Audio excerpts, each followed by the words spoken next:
और इसी बीच बड़ी खबर आपको बताते हैं, केजरीवाल पर किसी भी वक्त फैसला आ सकता है। इंतजार है कि आखिर क्या फैसला आएगा। 3 अप्रैल को ही हाईकोर्ट ने फैसला सुरक्षित रख लिया था।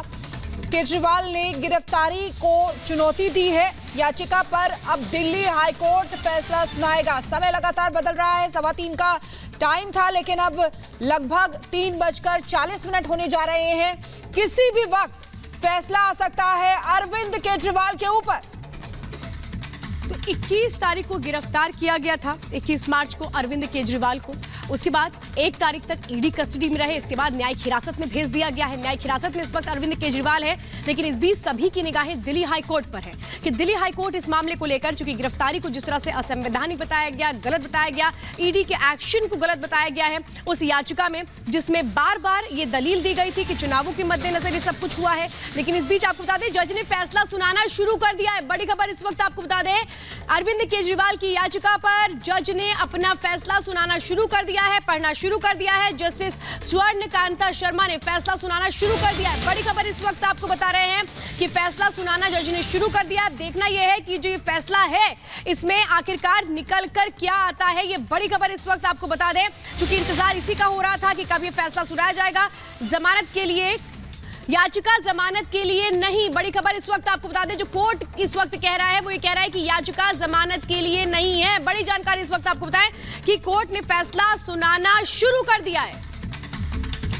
तो बड़ी जानकारी आपको बता रहे हैं, जहां दिल्ली हाईकोर्ट ने कहा कि ये याचिका जमानत के लिए नहीं बल्कि हिरासत को चुनौती के लिए दी गई है। याचिकाकर्ता ने कहा है कि उनकी गिरफ्तारी गलत है और इसी को लेकर के जिरह हुई है। कोर्ट ने अपना फैसला पढ़ना शुरू कर दिया है। कोर्ट ने साफ कहा है कि ये याचिका जमानत के लिए नहीं है। दिल्ली शराब घोटाले मामले में 21 मार्च को गिरफ्तारी होती है और 22 मार्च को, जिसके बाद 10 दिन की ईडी रिमांड पर भेजा गया था और उसके बाद न्यायिक हिरासत में भेजा गया और इसी बीच पूरा मामला हाईकोर्ट में चला गया। दीपेश का रुख करेंगे। शिखा, बिल्कुल दीपेश हमारे साथ सीधे ग्राउंड जीरो से जुड़े हुए हैं, उनके पास जाना चाहेंगे। दीपेश, देखिए किस तरीके से दिल्ली हाईकोर्ट ने ये कहा है कि ये याचिका जमानत के लिए नहीं बल्कि हिरासत को चुनौती दी गई है। याचिकाकर्ता ने कहा है कि उसकी गिरफ्तारी गलत है। ये हाईकोर्ट की तरफ से कहा गया है और क्या कहा जा रहा है?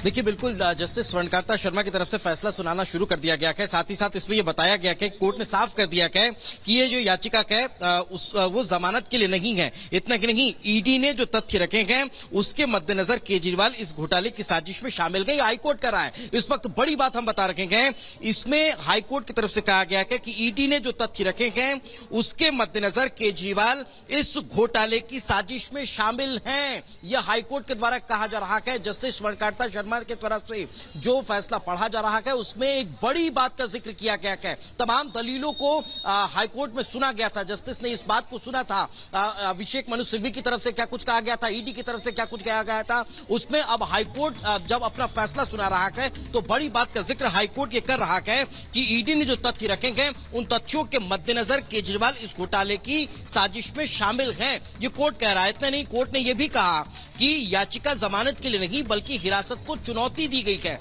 याचिकाकर्ता ने यह भी कहा है कि उसकी गिरफ्तारी गलत है। तो ये तमाम बातों का जिक्र कोर्ट अब इस फैसले को सुनाते वक्त कर रहा है। जो दलीलें हुई है उसमें अभिषेक मनु सिंघवी की तरफ से कहा गया था और ये कहा गया था कि ये जो गिरफ्तारी है वो राजनीतिक गिरफ्तारी है। हमें गिरफ्तार जो किया गया है वो सिर्फ राजनीतिक कारणों से किया गया है। चुनाव के पहले गिरफ्तारी हुई है। अक्टूबर में इसको लेकर पहला समन जारी हुआ था, मार्च में गिरफ्तारी हुई थी। इतना लंबा वक्त क्यों होगा? तो ये तमाम चीजें अभिषेक मनु सिंघवी की तरफ और ये भी कहा जा रहा है दीपेश, कोर्ट की ओर से कहा गया है कि ईडी के मुताबिक केजरीवाल पार्टी के संयोजक हैं। ईडी का आरोप है कि पैसे का इस्तेमाल गोवा चुनाव में हुआ है। यानी ईडी ने जो दलीलें दी हैं, इस वक्त कोर्ट जो अपना फैसला सुना रहा है उसमें इन बातों का जिक्र कर रहा है कि कैसे मेन किंगपिन है अरविंद केजरीवाल। ईडी के मुताबिक केजरीवाल साजिश में शामिल हैं। ये साफ तौर पे कोर्ट अभी जो फैसला सुनाना शुरू कर रहा है उसके पहले जिन बातों को रख रहा है, क्योंकि ईडी ने दलीलों में यही कहा था कि अरविंद केजरीवाल किंगपिन है, अरविंद केजरीवाल के इर्द गिर्द ही ये पूरा मामला घूमता है और यही बातें इस वक्त कोर्ट में रखी भी जा रही है। दीपेश,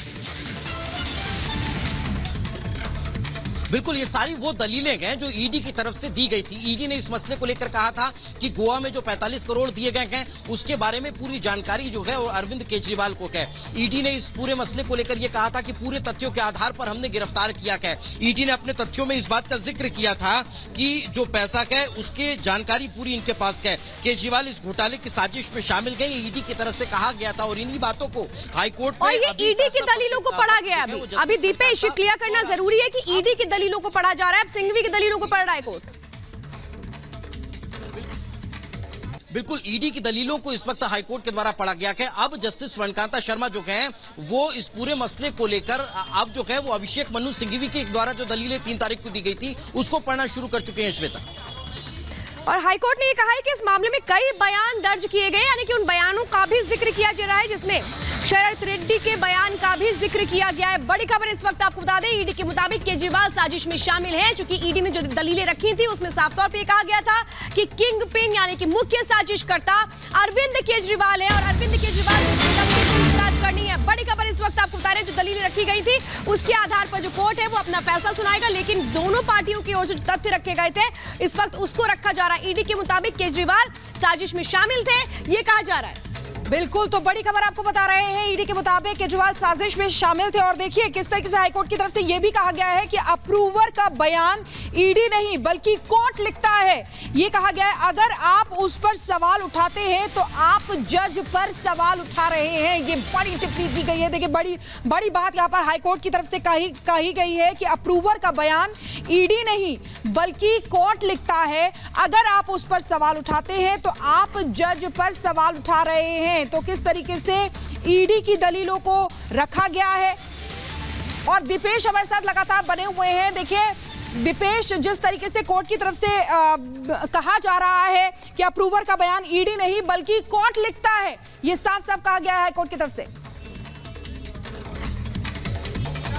बिल्कुल, देखिए इस पर सवाल खड़े उस वक्त हुए थे जब कोर्ट में सुनवाई चल रही थी और सुनवाई के दौरान अभिषेक मनु सिंघवी की तरफ से इस पर सवाल खड़े किए जा रहे थे अप्रूवर के बयान को लेकर। और यही कारण है कि अब इसको स्पष्ट किया जा रहा है कि अप्रूवर के जो बयान है वो ईडी नहीं बल्कि कोर्ट के द्वारा लिखे जाते हैं, कोर्ट लिखता है। और अगर इस पर आप सवाल खड़े करते हैं, सवाल उठाते हैं तो आप उस सवाल जो है वो जज पर उठा रखेंगे। इसकी गंभीरता को समझना होगा और यही बात जो है वो अभी हाईकोर्ट के द्वारा कही जा रही है कि कोर्ट में इस बात का जिक्र हो रहा है। अप्रूवर को माफी देना है या नहीं ये कोर्ट तय करेगा, या हाईकोर्ट कह रहा है, स्पष्ट होते होगा इस पे कहीं ना कहीं नजर आ रहा है। कोर्ट ने इस बात का भी जिक्र किया है कि अप्रूवर को माफी देना है या फिर नहीं देना है, ये तय करने का काम किसी और का नहीं बल्कि कोर्ट का होता है और कोर्ट की यह तय करता है। इससे इतर इस बात का जिक्र किया गया है जो ये बेसिकली फटकार है।